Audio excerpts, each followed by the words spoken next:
bien, bonjour à tous et à toutes, j'espère que vous allez bien. Alors aujourd'hui, on se retrouve pour une nouvelle vidéo. Et dans cette vidéo, je vais refaire donc une vidéo présentation de tous mes élevages. Alors j'avais fait un épisode 1, donc suivi élevage d'insectes. Donc si jamais vous ne l'avez pas encore vu, je vous invite à aller la voir. Donc elle sera dans la description. Et là, je vous fais l'épisode 2 parce que j'en ai racheté d'autres. Et du coup, je vais tout vous remontrer tout ce qui a pu évoluer. Alors là, on est sur l'aquarium donc, que je vous avais montré dans la première vidéo. Donc dans la première vidéo, je vous avais dit que je voulais mettre des guppies. Mais du coup, j'y réfléchi. Vous m'avez dit quelques commentaires que ça va être un peu petit pour des guppies. Et du coup, j'ai acheté un combattant. Alors comme vous pouvez le voir, la Nubia l'a très très bien poussé depuis le temps. Donc depuis la première vidéo, elle était un peu plus petite. Bon, faut juste que je la nettoie un peu. Je vais la décrocher puis la passer pour la rincer. Et ici, on peut voir le petit poisson. Donc voilà, il est vraiment très très beau. Donc il m'a coûté 4 euros.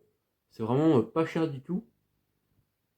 Donc voilà, donc pour la nourriture, j'y donne, c'est des trucs comme ça, donc exprès pour bêta, je vais vous montrer, espèces, c'est même pas des perles, c'est des petits granulés.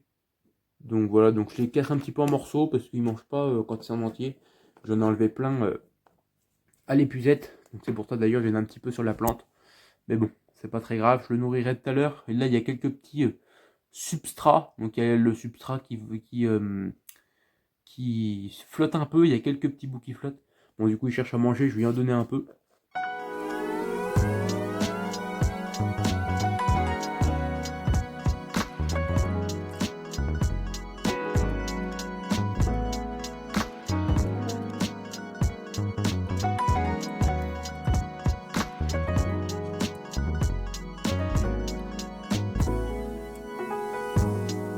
Alors là, il y a le terrarium de mes cloportes.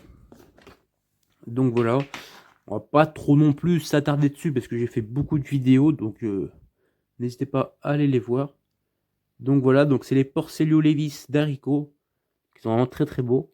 Donc ça, c'est tous les petits que j'ai eu en reproduction dans mon élevage. Donc voilà.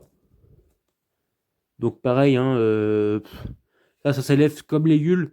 Donc substrat, donc la terre en fait, vous allez chercher en forêt, donc de la terre forestière, des feuilles mortes, 2-3 bouts d'écorce, 2-3 cailloux si vous le souhaitez. Quelques plantes aussi, mais ils vont surtout les manger, donc ça sert pas à grand chose.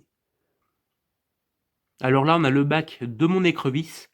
Donc pareil, je vous avais fait une vidéo, enfin pas une vidéo spéciale pour l'écrevisse, je vais en faire une de toute manière. Mais j'avais fait ça dans l'élevage, donc suivi d'élevage, le premier épisode, je vous l'avais montré.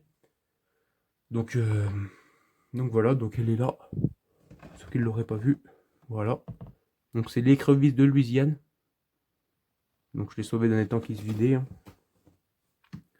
Donc voilà, donc c'est très intéressant à élever, très simple à élever. Donc je vous ferai une vidéo spéciale parce qu'il y a beaucoup de choses à savoir et à faire pour la maintenir en vie. Ensuite, donc juste ici, on a le grand aquarium de 80 litres.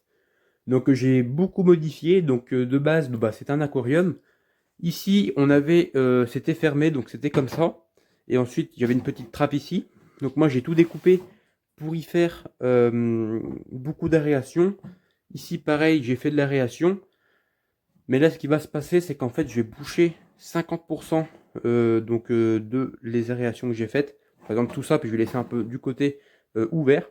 Car dedans, je vais y mettre des crabes vampires. Donc voilà, donc il y a la lumière, il y a tout ce qu'il faut. Et ensuite, comme vous pouvez le voir, j'ai fait beaucoup de modifications. Donc j'ai fait une plateforme ici surélevée. Donc c'est-à-dire que là, il y aura de la terre, enfin côté terrestre et côté aquatique. Donc c'est 100% étanche. Donc tout a été fait bien sûr avec du silicone spécial. Donc voilà.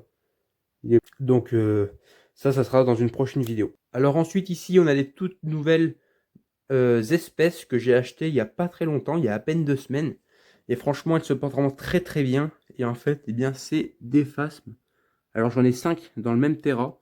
Donc c'est suffisant pour eux. Alors le terra qu'il leur faut, donc minimum pour 6 phasmes. Donc c'est un 30 par 30 qu'il leur faut. En minimum bien sûr. Donc ça c'est un 60 par 30 par 40 et quelques je crois. Je sais plus du tout les dimensions. Mais bon, c'est vraiment suffisant pour eux. Donc voilà, donc j'en ai ici. Donc je vais essayer de vous l'ouvrir, vous verrez beaucoup mieux. Donc dedans, voilà.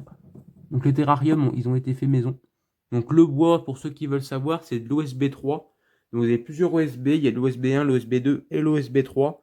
L'OSB 2 ressemble beaucoup à l'OSB 3, enfin l'OSB 1 d'ailleurs aussi, mais ils sont moins efficaces contre l'eau. Ceux-là, ils pourrissent pas, c'est vraiment fait exprès.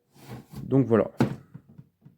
Et donc dans le terrarium du dessus, eh bien il n'y a rien parce que je pense mettre, quand ils se reproduiront, mettre d'autres faces dedans.